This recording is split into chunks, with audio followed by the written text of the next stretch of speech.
ಭಾರತದ ಸಂವಿಧಾನ ಜಾರಿಗೆ ಬಂದ ದಿನಾಂಕ 26 ಜನವರಿ 1950. ಹೈದರಾಬಾದ್ ಸಂಸ್ಥಾನದ ಅರಾಜಕತೆಯನ್ನು ಅಂತ್ಯಗೊಳಿಸಲು ಭಾರತ ಸರ್ಕಾರವು 1948ರಲ್ಲಿ ನಡೆಸಿದ ಪೊಲೀಸ್ ಕಾರ್ಯಾಚರಣೆಯನ್ನು ಆಪರೇಷನ್ ಪೋಲೋ ಎಂದು ಕರೆಯುತ್ತಾರೆ. ಮಹಿಳಾ ಶಿಕ್ಷಣವನ್ನು ಪ್ರಾರಂಭಿಸಿದ ಪ್ರಥಮ ಶಿಕ್ಷಕಿ ಸಾವಿತ್ರಿಬಾಯಿ ಫುಲೆ.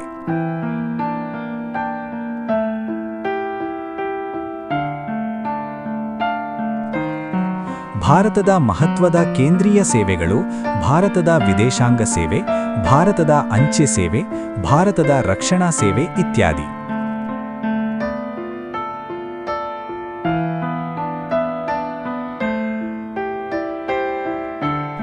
ಜನಾಂಗೀಯತೆಯ ನಾಡು ಆಫ್ರಿಕಾ.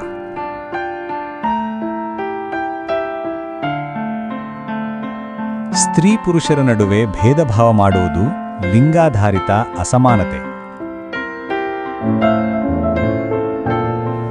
ಭಾರತದ ಚುನಾವಣಾ ಆಯೋಗ ತ್ರಿಸದಸ್ಯ ಆಯೋಗ.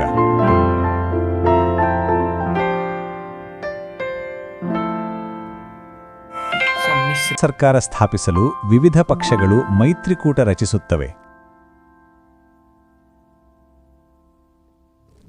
ಲಿಬಿಯಾದ ಮಾಜಿ ಆಡಳಿತಗಾರ ಮುಅಮ್ಮರ್ ಗದ್ದಾಫಿ.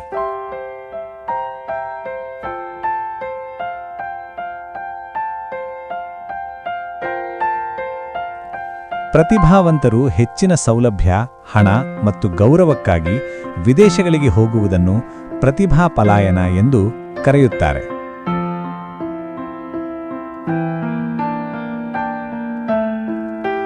ಶೀತಲ ಸಮರದ ಸಮಯದಲ್ಲಿ ರಚನೆಯಾದ ಎರಡು ವಿರೋಧಿ ಬಣಗಳು, ಅಮೆರಿಕ ನೇತೃತ್ವದ ಪಶ್ಚಿಮ ಬಣ, ರಷ್ಯಾ ನೇತೃತ್ವದ ಪೂರ್ವ ಬಣ.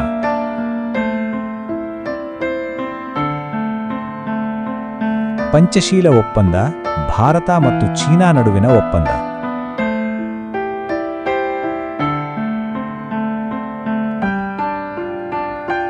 ಆಸಿಯಾನ್ ಸದಸ್ಯ ರಾಷ್ಟ್ರಗಳು 10.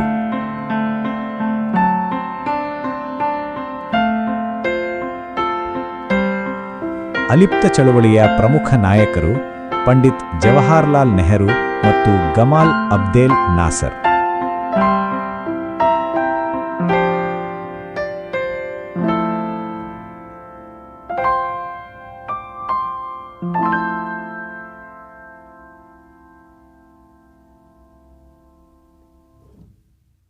ಕರ್ನಾಟಕ ಲೋಕಸೇವಾ ಆಯೋಗವು ಒಬ್ಬ ಅಧ್ಯಕ್ಷ ಹಾಗೂ ರಾಜ್ಯಪಾಲರು ನಿಗದಿಪಡಿಸಿದ ಸಂಖ್ಯೆಯ ಸದಸ್ಯರನ್ನು ಒಳಗೊಂಡಿರುತ್ತದೆ.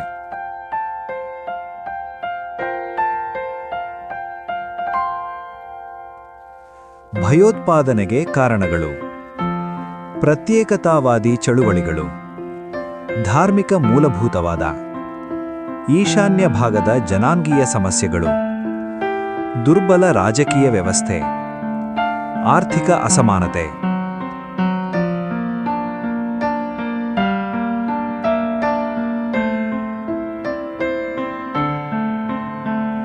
ರೈತ ಚಳುವಳಿಯ ಕಾರಣಗಳು, ವಂಚಿತ ಭಾವನೆ, ರೈತರ ಸಮಸ್ಯೆಗಳ ಕಡೆ ಗಣನೆ, ಪ್ರಾಕೃತಿಕ ವಿಕೋಪಗಳು, ಅವೈಜ್ಞಾನಿಕ ಭೂಸ್ವಾಧೀನ, ಬೆಂಬಲ ಬೆಲೆಯ ಕೊರತೆ.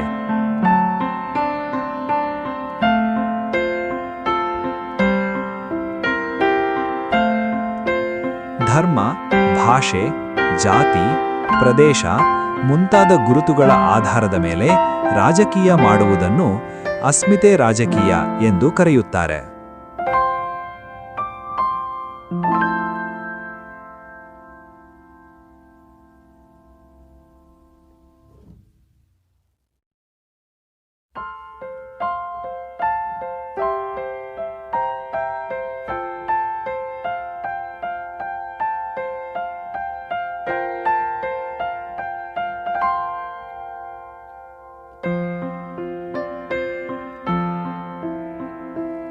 ಹಿಂದುಳಿದ ವರ್ಗಗಳ ಚಳುವಳಿಯ ಪ್ರಮುಖ ನಾಯಕರು ಜ್ಯೋತಿರಾವ್ ಫುಲೆ, ಈಶ್ವರಚಂದ್ರ ವಿದ್ಯಾಸಾಗರ, ಶಾಹು ಮಹಾರಾಜ.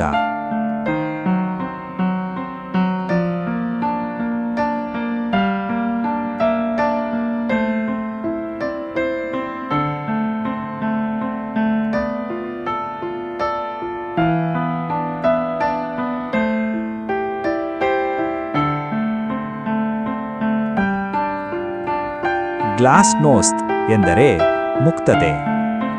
ಪೆರಿಸ್ಟ್ರೋಯಿಕಾ ಎಂದರೆ ಪುನರ್ರಚನೆ.